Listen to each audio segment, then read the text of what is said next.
that are shared through the transparency platform by ENTSO-E that are mainly aggregated at country level, but also at bidding zone. And also we've been provided with, and so thanks to Ilaria, she's providing us with also data from directly from the TSOs, thanks to the NDA we signed. So in this data is aggregated at PECD level, and also lately she's been sharing also inflows from the previous PECD. So we'll see how these will play a role. But I would start from the work we've done with the transparency platform data. So I want to walk you through the methodology here. So we started focusing on reservoir technology and run-of-river and pondage, because these two are fed, let's say, together. So the data are given as a whole on the transparency platform. So and we look into both generation and inflow.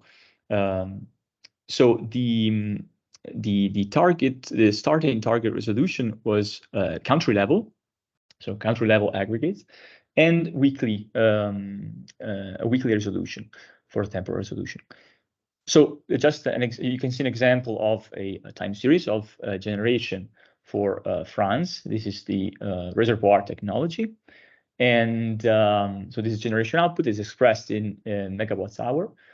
And you see that the time series spans from 2015 to 2022. So this has been the, let's say, validation time window we kept based on this data availability. So as I said, the model is a statistical model. It's called random forest regression model, which is a machine learning model, as Laurent said. It's based on ensemble learnings. So in a few words, what it does is it trains several decision trees, hundreds of decision trees, on some predictors data, which is in this case are climate data. And it trains these individual models in order to be able to reproduce in this case, transparency platform data of generation and inflow. So each model is able to then compute an estimate of these indicators based on the climate data. And what the forest does is it averages basically the guesses or the estimates from these decision trees in order to output a single, let's say, a single estimate, a single result. So, as I said, we start from the generation or inflow data as a target variable, and as the predictors, we're using climate data. So, in particular, we chose temperature and precipitation as they are also widely used in hydrological models to compute, for example, the river discharge, and they are aggregated at country level, starting from the initial data set, which in this case, since we'll be talking about validation, is ERA 5, and also they're aggregated weekly, as I said earlier.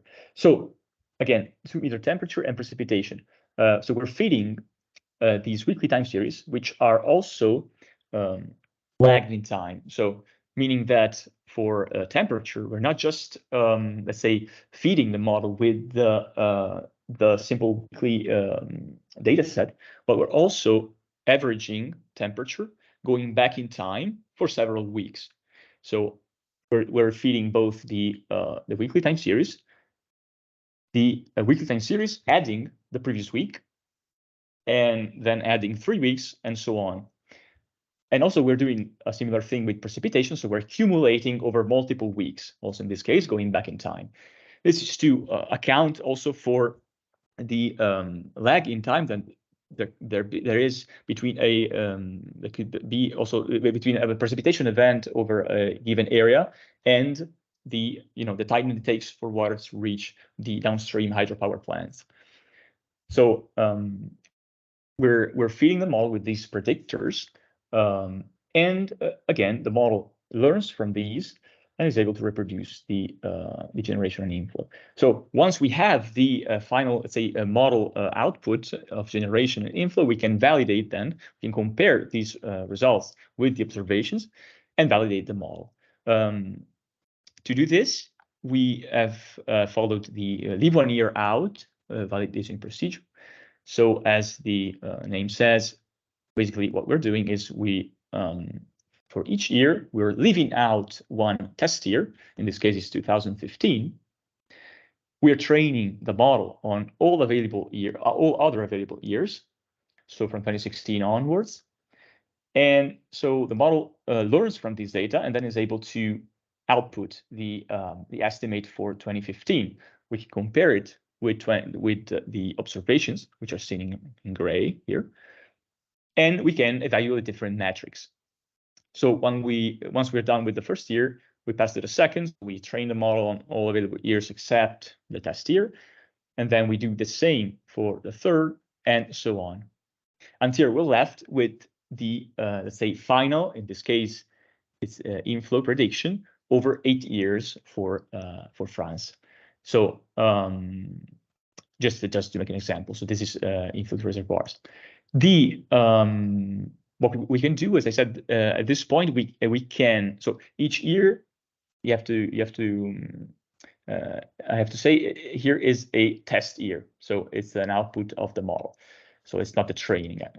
So we can do at this point, what we can do is we can evaluate the normalized mean absolute error, the root mean square error, and other metrics in order to verify the goodness of the fit. And to, let's say, summarize the results, we chose this NSC metric, which is widely used in hydrology, which is called the Nash-Sutcliffe efficiency metric. And it is calculated, as you see here, as 1 minus the model error variance over the observed variance. So XM would be the, let's say, the values on in red, so the model predictions or estimate, and XO will be the observations, of course. So basically, we aim at high NSC values, and the maximum values, the ideal value would be 1, because it would mean that here we have 1 minus 0 would be, and so it would mean that basically the model values are exactly the same as the observed ones. So in this case, the ideal case, we would have NSC equal to 1. But as you can see from this time series, already at 0.59 in this case of France is pretty fairly good. Of course, we can have also low NSC values in case we have larger errors. And so basically, if we had a NSC equal to 0 or a negative NSC, so for an NSC equal to 0, this would mean that basically taking an average, a mean of the observed time series would already be as good of a model as the one we've used. So we're aiming for high NSCs.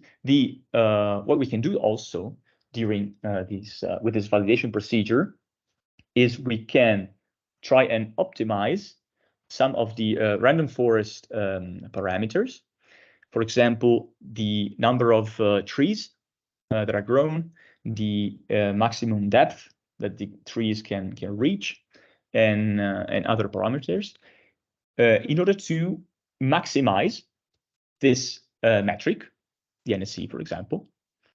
And this can be done for each country and each indicator. And so then later, these parameters can be used to for that specific country, for that specific indicator. So this is on the parameters optimization. Then just a couple of more results on France to complete, let's say, the 3 indicators we started from. So this is the reservoir generation. Here we have the observations in red, as you see, and the predictions are in blue, light blue. And so we see that in this case, the results are a bit, let's say, the score is a bit lower. So it's at 0.48 against the 0.59, for example. And this can be because of the added value of modeling inflow, which comes from the use of storage data, so stored energy data of the reservoirs. So if we get rid from the observations of the human, let's say, the human influence on the data, so for example, the filling of the reservoirs, basically obtain a more clear seasonality in the output, in the observations. And so the model, which is based on temperature and precipitation, is better able to reproduce the signal. Also, at the bottom here, we have instead the runoff river and pondage generation. And you see that also here there is a distinct seasonality, and the model is able to reproduce also this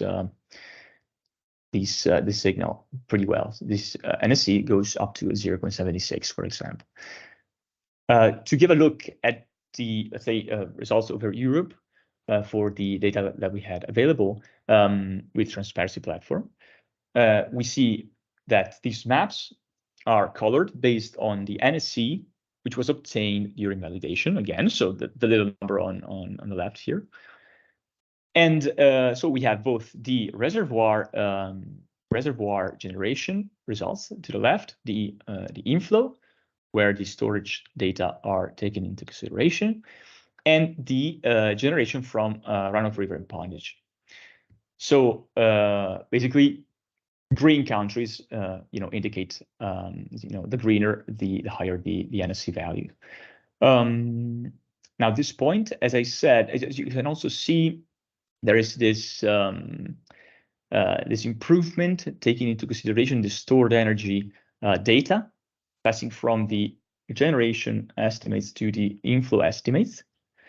But also, I must say that we, due to a misunderstanding on our side, the stored energy data used for these calculations were referred, which are those present on the Transparency Platform, were referred to both reservoirs and pump storage technology. So these data, would have to be recalculated. But for many countries, still, it holds the consideration on the importance of these data in the increasing the model performance, let's say, improving the model performance. So we also see, however, there are some red countries, let's say, and so, for example, some of these cases, for some of these cases, we have that the generation time series can report significant changes due to changes in installed capacity. So this is an example for Switzerland, where we have this say gradual increase in generation, and the model is cannot be able to let's say to guess this change, since it's based on temperature precipitation. So in this case, what we can do is we can, for example, normalize the generation data with installed capacity time series, and for example, in this case, we can improve a bit the estimate. However, the data which are available so far are at an annual resolution, so the time series are annual. And so in this case, we have to make assumptions on which we don't know on when the installed capacity is actually updated during the year, like at the beginning of the year or gradually during the year. So we don't know this, and we have to make assumptions. So, for example, here the basically this signal is kept, but basically here there's a loss of seasonality, which is artificial, let's say. So to model capacity factors, for example, but also to, let's say, try and adjust the generation data, we would need monthly install capacity time series at least. Weekly would be best, but maybe even monthly could be already a very, very good data to start from. And so far, however, what we're doing is we're let's say isolating a subsample of the data, and we're training the model on just this subsample data which has a close to constant install capacity, and so that the model is able to learn from these data and well reproduce them. So in this case, you see the rise of NSE to a 0.7 from an initial 0. Now, so this is the case for example, for Switzerland, but also for Norway for the runoff river and pondage technology. There are other cases in which there's the presence of a very irregular generation signal, and also in this case, the model is not well able to match the observations. We're not sure though, since here I remind you we're dealing only with the transparency platform data. Some possible improvements may come with the use of the new data from the TSOs or the PECD 3.1 inflows. So we'll have to see. But and also, of course, an improvement will regard those countries, for example, Bosnia, which could provide on the transparency platform only a limited, say, data set, so less than, for example, 2 years of data, for which the model is not, which is not enough for the model to be trained and validated on. So, but if we, let's say, get rid of those countries with less than 2 years of data, and we consider the adjustments made on the training periods of some countries, then this is, let's say, the bigger picture. And also, as you see here, the Norway is represented here, split into regions, because on request of ENTSO-E, we try to use, in this case, the TSO data at PECD level. We aggregated the climate data at PECD level this time instead of a country level, and we took for the inflow, we took the stored energy taken from the bidding zone data of the transparency platform. So we can see that the model can also be, let's say, scaled to a such a resolution.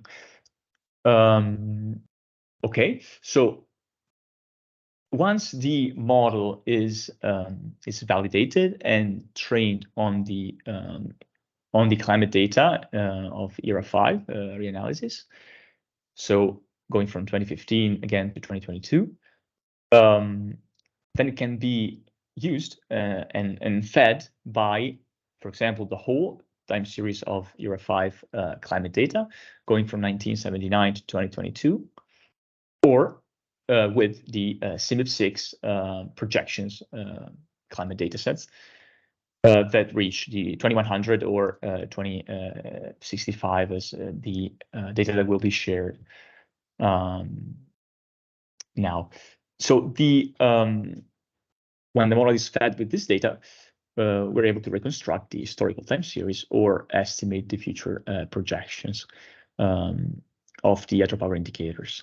It must be said also that the CMIP6 temperature and precipitation dataset are firstly bias adjusted with ERA 5 prior to being fed to the random forest model.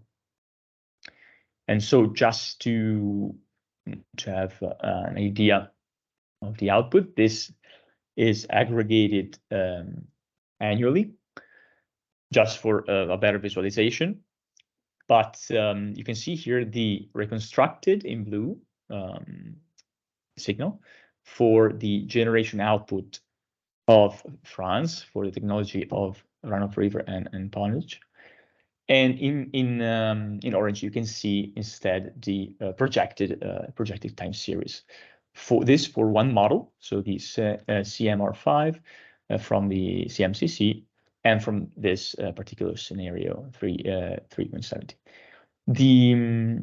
But as Laurent said, in the future, also the other models will be. So this is just one of the three models, but this is the, let's say, the table where we have all the three models that will be produced and the scenarios. Okay, so at this point, I would go more into the data. So basically, as we saw, we've been using transparency platform data so far, but Ilaria is, let's say, providing us with TSO generation data, which are split into the different technologies. So reservoir, run-of-river, pondage separately. So we could, in principle, say model pondage separately from run-of-river, and pump storage, both open loop and closed loop. So for generation or production data, what we can do is we can directly train the model on the provided data, which in this case are at PECD level, but can be aggregated also at country level. And we can train the model on these data and, of course, on the climate, temperature, and precipitation data, and calculate the outputs from the model. When we come to inflows, however, it's a bit more tricky, because basically we could see two approaches. On the one hand, the one which we intended to use, which was starting from balance equations in energy terms, and so starting from generation data, production data, and stored energy data at a weekly temporal resolution. And so from a balance equation, we could estimate the inflow and train the random forest model on said inflow. Well, the second approach would see simply the use of PECD 3.1 inflows calculated previously, and the training of the model directly on these inflows, with obviously climate data, and then in order to be able to then reproduce historical and estimates of projections for the indicators. So the first approach would start from, let's say, as balanced equations. So basically, if we have two reservoirs, we have an inflow which is made of a natural component and a pumping component, and then we have the outflow. So again, the inflow can be split into natural and pumping, and the pumping component would be then equal to the energy consumed for pumping times an efficiency for the pumping, and while the outflow can be written, let's say, as the actual generation output over an efficiency for production. So if we, let's say, get rid of the pumping term, and so we fall into the, let's say, reservoir category, we have that the stored energy will be equal to the natural inflow minus the produced generation, let's say. And so at this point, if the interest is in the natural inflow, what we need is generation time series. So weekly could be, but and which we have. So, and these can come from the transparency platform, or they can come from the TSO data. And also we need the stored energy for specifically for reservoir technology. I'm saying this because, again, on the transparency platform, the data available refer to both reservoirs and pumped storage. But if we're interested in reservoir inflows, we need then the stored energy of reservoirs. So I'm stressing here, let's say, the need of these weekly time series of stored energy, which refer only to the reservoirs. And the same would be useful. So same weekly time series of stored energy would be useful for open loops, because in this case, we also have the pumping, but we are provided with both generation time series and a pumping time series. These from the TSO data, not from the, yes, from the TSO data. So at PCD level. And so once we have stored energy time series, we can, let's say, solve the equation by making assumptions on the efficiency, of course. But here we would take the suggested value from ENTSO-E, which is 0.75 for the, let's say, round trip efficiency. And so again, at this point, if we take, let's say, the approach one, the estimated inflows, thanks to the balanced equation of reservoir and open loop, can be used directly to train the model on the validation time window, and then it can be launched with, again, historical and projection data sets. While for the second approach, let's say, which involves only the inflows, what we would do is we would take these inflows as, let's say, observations, basically, and we would use directly the two time series that are provided, so reservoir and open loop inflows, to train the model. So we would train the model directly on these inflows and train on climate data, and then again, it's the same story. So again, these data would be at PCD level, but they can be aggregated at country level to produce country level results. So in this case, we wouldn't need for the inflows, we wouldn't need generation and stored energy time series.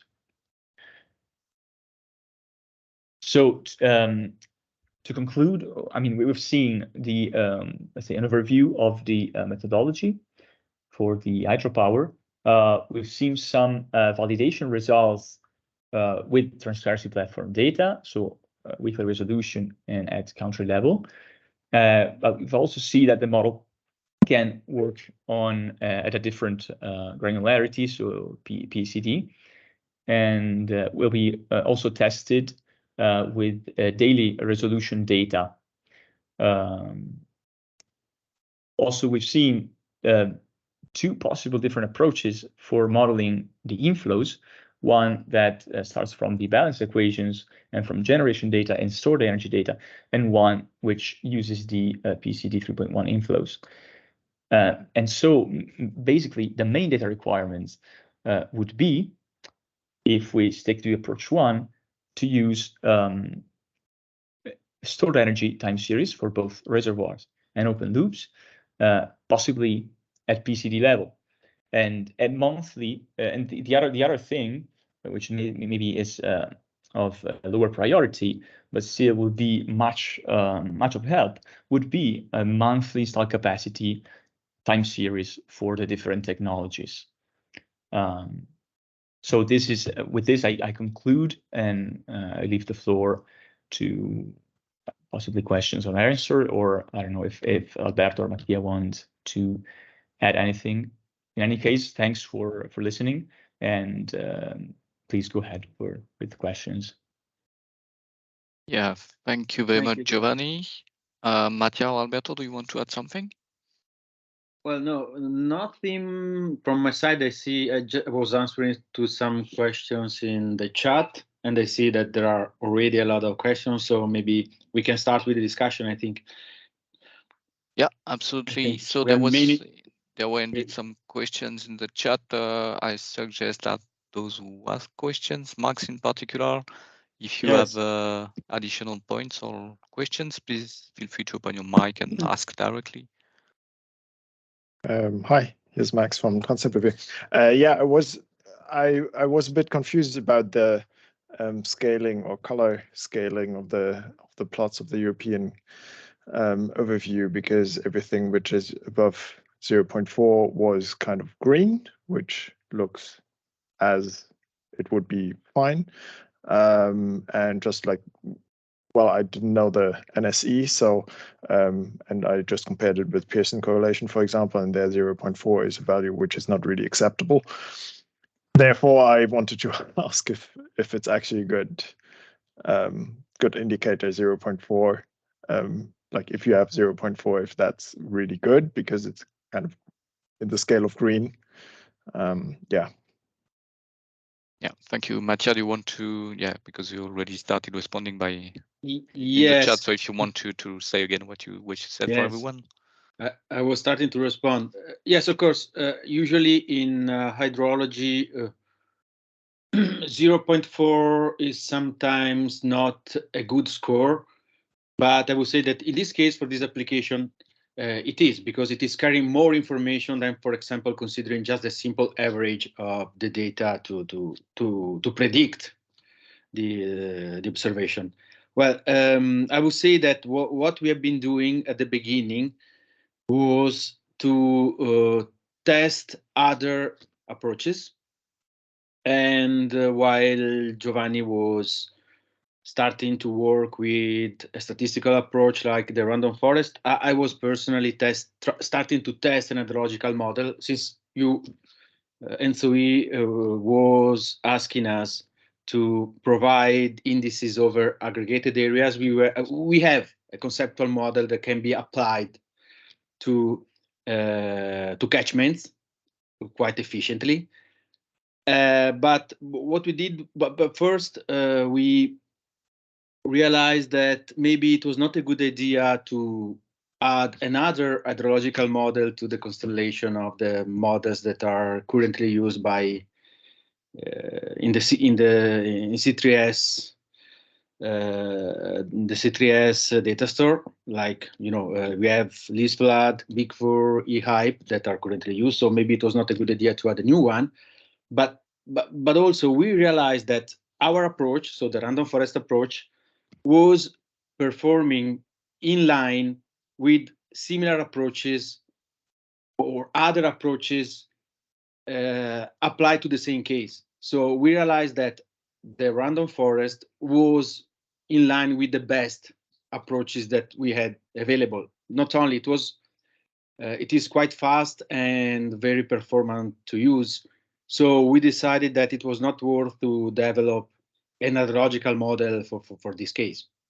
So the performance from our point of view are good because they've been benchmarked with other approaches. Okay. And one more question. I think I maybe missed the start a bit. What are the values which you use to train the model? Because you have the historical data of hydro, and you're correlating it with other values which are in the from the weather data. Which ones are these again? Yeah, maybe I can repeat that. So we're using temperature, 2-meter temperature, air temperature, and total precipitation data. For the historical, they come from the ERA 5 reanalysis, while for the projections, they come from the CMIP6 models. And maybe if you missed the first slide, I was explaining we also say accumulate precipitation over multiple weeks, going back in time, and also we're averaging temperature over multiple weeks. So we use more than one predictor for temperature and more than one predictor for precipitation.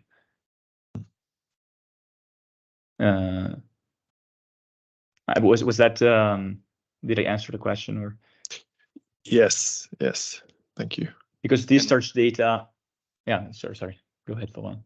Yeah, no, I just wanted to add that maybe it's a good thing to also say that the reason why the average temperature over the previous weeks and months and the accumulated precipitation over the previous weeks and months is used is really done to take into account the inertia in the hydrological system. And from that perspective, one could ask, why don't you use snow volume data in mountainous areas? But in practice, and this was referred in the paper that Giovanni mentioned in one of the first slides. So this is a work we did a few years ago, and we had tested the potential improvement to the models by considering snow depth as an additional predictor for the random forest model. And in practice, it doesn't bring any additional information compared to the accumulation of the precipitation, because more or less the accumulating the precipitation over several weeks mimics is a good proxy of when and how much snow melts in the mountains and come into the rivers. So that's the first reason to skip this parameter. And also in general, in climate projections, the snow depth is not a variable that is stored from a routine perspective. No. So it's really good. This approach is really good in that it is very simple, and it is based on the climate variables, so temperature and precipitation, that are available for any single model. So, are the temperatures which are looked at, are these the temperatures of whole Europe, or are they focused on the mountainous regions, Alps, Norway, to really look if the weather there is, there's snow? And I could imagine, for example, that the temperatures in Belgium are now less important than the temperatures in Switzerland. yeah, I'll let you take that one, Giovanni. Even if Yeah. I know the answer, but it's your work. Yeah, no. Well, I mean, it's ours, yes, but yes, no, the temperature refers, it's a country aggregated, so it refers to the whole country. What can be done is, and we've run some tests, is it's also possible to let's say aggregate these temperature and precipitation data over let's say specific regions following the distribution of hydropower plants. So this is also another option that could be, let's say, improved and implemented. But in any case, no. For now, the temperature and precipitation data refer to the whole country. So yeah, to answer maybe even more clearly. So for instance, for Germany, Max, the temperature is aggregated over Germany, and the precipitation is average over Germany as well. And other countries' data is not taken into account. So it's really the local, the term of meaning that it's the country-specific temperature and precipitation that is taken to model the hydro variables for that specific country. I could imagine, just from the methodology point of view, I couldn't imagine that that the temperature for Germany, for the run of rivers, well, the reason why you take the temperature into account is because it might freeze, and the precipitation might come down as snow, or just like stay in the mountainous regions, and less because well, otherwise the precipitation is really telling already how much water is coming down. And I could imagine that from an example, the rivers which are connected to the Alps, it's the temperatures from Austria or Switzerland would more be relevant than Germany itself. Can I answer to this? Yes, please go ahead. Just adding a couple of notes. Of course, from the hydrological point of view, temperature and precipitation are very important, and because, of course, combined together, they can determine the accumulation of snow and then, therefore, the availability of resource, and then also they can somehow drive the seasonality of the discharge, of course. But for example, for generation, we have to consider that temperature is not only important from the hydrological point of view, but is also important because of the generation. Because, of course, the generation is not only driven by hydrology, but is also driven by the demand that... Yes, of course, demand that depends on temperature, not from the hydrological point of view, but from the energy demand point of view. But so this is not so straight to determine the importance of temperature in driving the generation, for example. Yeah, okay, I understand. And we can just complement by saying that so this approach using the roundup forest model based on temperature and precipitation data has been published in the scientific literature, so it's more or less validated from that point of view, and it has been used in different contexts, especially in Western Africa as well, with similar good results. So yeah, this is not the absolute truth, but it's a way also to say that the methodology is robust and has been applied in different contexts with quite some success. I think there's a question by Lawrence, if you want to open your mic and ask it directly. Yeah, I was mostly wondering, you used in the hyperparameter tuning, you've used the leave 1 year out method currently. And I think this is probably the best, but I was considering maybe for a tiny improvement, you could consider to use the hydrological seasons as, and then do the leave 1 year out, but then on the hydrological seasons. So you shift it by like 2 or 3 months, depending on the region where you are, to account for the fact maybe there are effects that cross over the winter that are important. Might not be important, but if it's very difficult to run, I would not do it. But if it's easy to do, it might be a cheap improvement. So, sorry, Lawrence, do you mean by starting the simulation in October and ending in October, or do you mean... What do you mean by considering season? Just or restricting? No. I mostly mean in the hyperparameter tuning. So in the hyperparameter tuning, you don't choose the 1st of January to 31st of December period that you leave out, but you leave out the hydrological season. So for the Netherlands, that would be April to March. And for other countries, this might be slightly shifted. And by doing that, you account for the fact that in the Netherlands, we can expect in 85% of the years that by the start of April, the ground is wet. So you account for the effect that maybe there's a wet winter and you make sure that that is properly tuned in the model. Then on the actual model runs, it doesn't matter where you start. But for the hyperparameter tuning, it might have an effect. But the downside is these seasons change between countries. Some countries have longer or more shifted. Okay, so if I understand, if we can isolate that, it's a way to not to mix different seasons in the evaluation. Okay, season. Okay. Well, I can add, Laurent, so in practice, we do something like this because, well, in the original method, we were actually computing the optimal accumulation period for each country. So that would give you, the amount of lag that you need to accumulate enough water, let's say. I don't think we're not doing that now because basically we let the model do that. And so in practice, it is done because random forest would naturally select the most important accumulation period.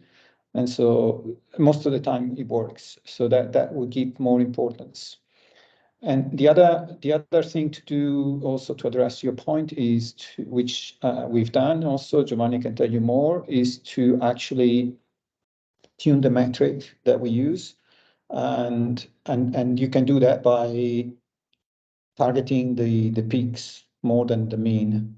And so if you do that, obviously you select the seasons, the hydrological seasons. So I don't know if Giovanni wants to add more detail on this. Yeah, I can add something. Yeah, what we've been testing is instead of we talked about the NC score, right? Instead of targeting that score, we tried and maximize a let's say a combined metric that takes into account both the NSC, let's say the normalized NSC that goes from 0 to 1 in that case, and the normalized mean absolute error of annual maxima, to consider extremes, for example. And so in that case, by targeting this combined metric, already some improvements are seen for many countries. So we could implement that as the optimization, let's say, metric, and optimize with that. Yes. So this brings some improvements.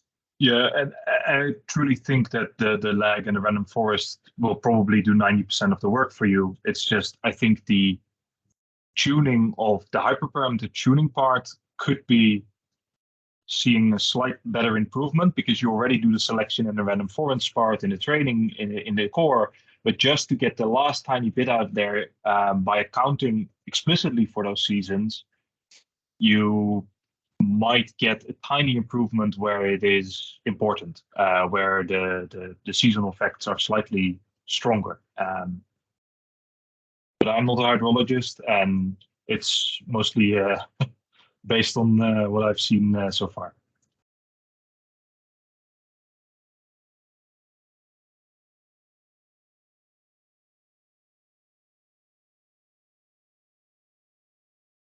Are there any other questions or clarification points?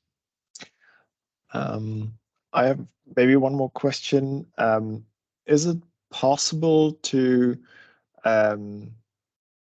change, an example, the location of the temperature, or that you do a temperature averaging based on the installed capacity of, for example, open loop or closed loop power plants? Is that possible in general, or is that not possible? Sorry, you I'm not sure I understand completely the question, but you're saying if it's possible to average the temperature over the regions where the plants are located, you mean? Yes.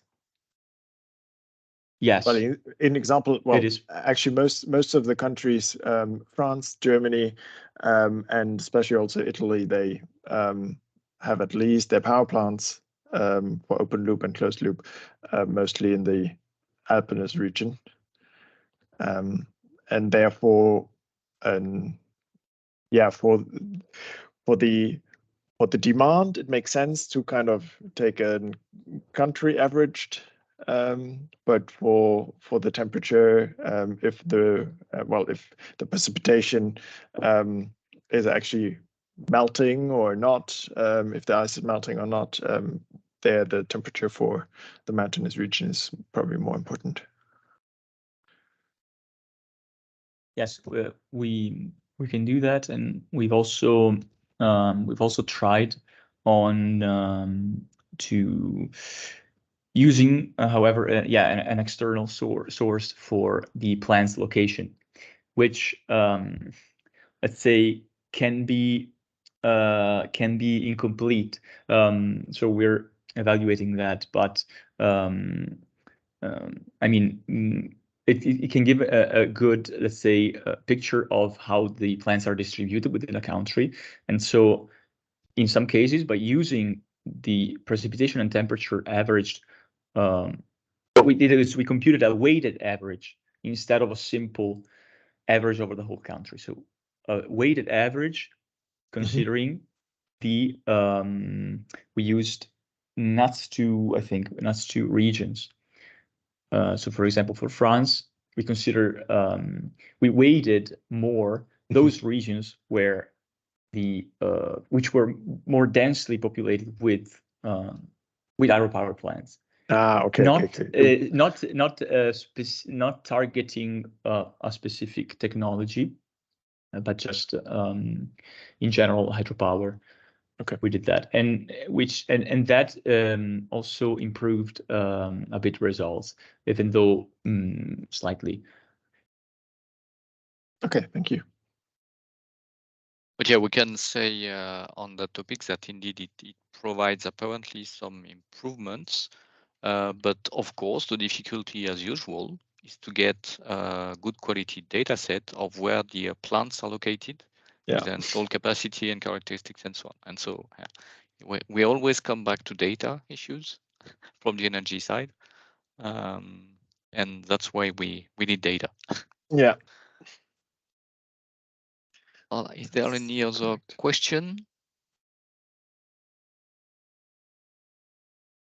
Then, if not, so if there is, please just raise your hand or open your mic. But if not, we can probably take the opportunity, Laria, to remind what we need about data. And I think you are in the best position to explain that. Yes, I will go. I'm ready. So first of all, the documentation has been shared with you. In case you don't have access to the folder, please let me know and I will grant. And it's we wait for your feedback until the 2nd of November. So any feedback is welcome from your side. I will come back to you with request for data. So as Giovanni, Mattia explained pretty well, we need stored energy data for reservoir units, as well as we need monthly time series of installed capacity to get to high quality results. I will open a data collection tomorrow, and we hope to get we hope to get your feedback and data from you so that we can go on with this methodology and hopefully get to high quality results, as we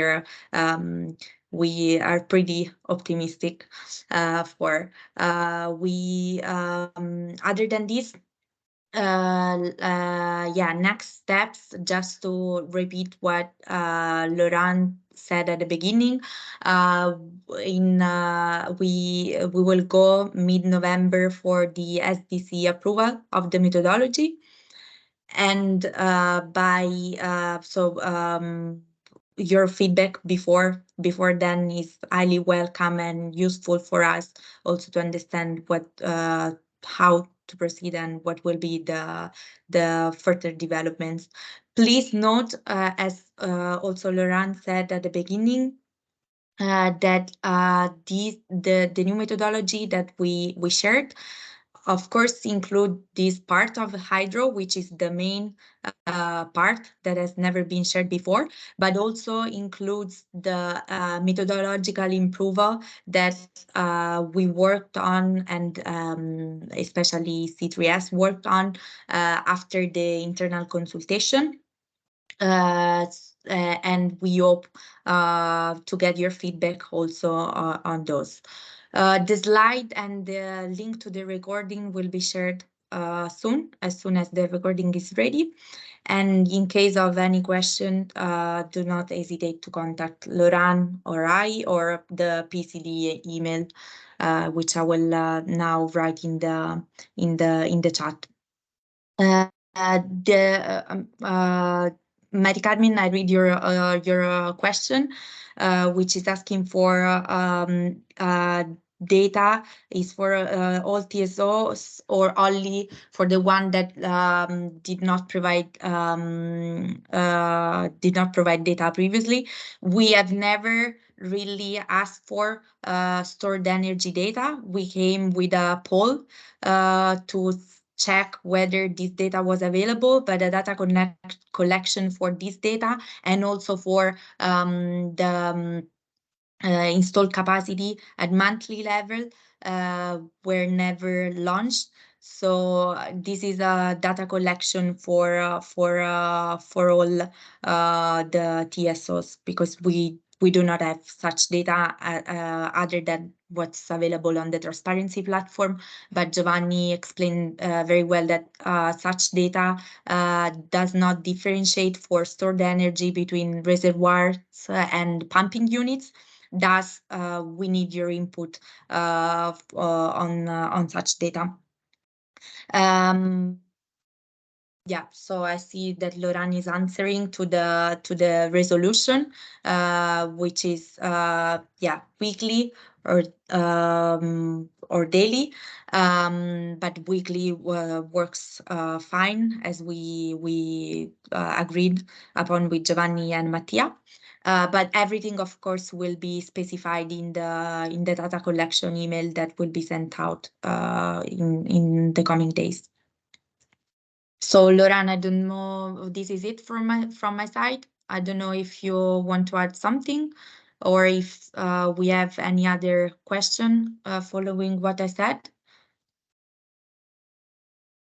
Laurent, you're muted. Sorry, I don't see any hand raised, so I think it's okay for now. So Chiara, I noticed that you talked about river flow modeling in semi-PSIC simulations. So I think it's not a topic for today, but we'll for sure come back to you with this aspect, and we'll discuss that maybe in the C3S ENTSO-E discussions every other week. So that's very good news. Is there anything you would like to add, either you, Chiara, or Nube, as representing C3S as a whole? Thank you. Thank you. No, from my side, I'm just very happy. So thank you. I mean, this is very well organized, and again, it's very nice to have this consultation. So yeah, just to stress that we are happy to support, and then the plan is also, I mean, to continue this this involvement with ENTSO-E. So this discussion for the models, for example, is a topic that we should cover for the next phase. So if we want to continue and generate data for the next phase, is something we should discuss. But also other elements, but those are more probably something to be discussed also with ICS during the contract. If there is a need, if you think that, for example, when new Cortex-6 simulations, so high resolution regional model projections will be available at C3S, if you think that there is an added value of updating some of this information later on, like in a couple of years. And also, again, discussing together on how to support the choice of the model, because when we work in a climate projection with these multi-models, there is the difficulty on how to select the models for the specific application. That's not an easy task, but you need to work at a kind of a high resolution. I mean, you need to separate the model outputs when you are looking at specific events. So that's something that probably we can continue to discuss and propose methodologies also later on. Yeah, thank you. That's very good point and very good remark. And just for the larger audience and our colleagues from TSOs today, it's very important to remind that the decision to work with C3S was based on many aspects, including one which is the sustainability of the program. It's really a long-term program which will be sustained because it's funded by the European Commission. So we are working together for 3 years for now, but it can be sustained longer. And it provides many opportunities for future updates and improvement into the models. And indeed, having the regional climate models with higher spatial resolution would be a good step forward. So this is for the future, clearly. For now, we need to work with the models we have, but we also need to look at longer term and for the next years and the possible improvement that can be made to what we are developing currently. So thank you very much for this remark. So if there is no additional remark, I think we can close here 15 minutes in advance so we can get back to work and do more today. I would like to thank you all very much for your attendance today. Thank you to the ICS team and the DTU team and Armin as well, who were listening. Thank you, guys and girls, for your great work and for taking time to talk with us today. I wish you all a very nice day and see you soon. Bye, everyone. Thank See you you. soon. Bye, everyone. Bye-bye. Bye. Thank you.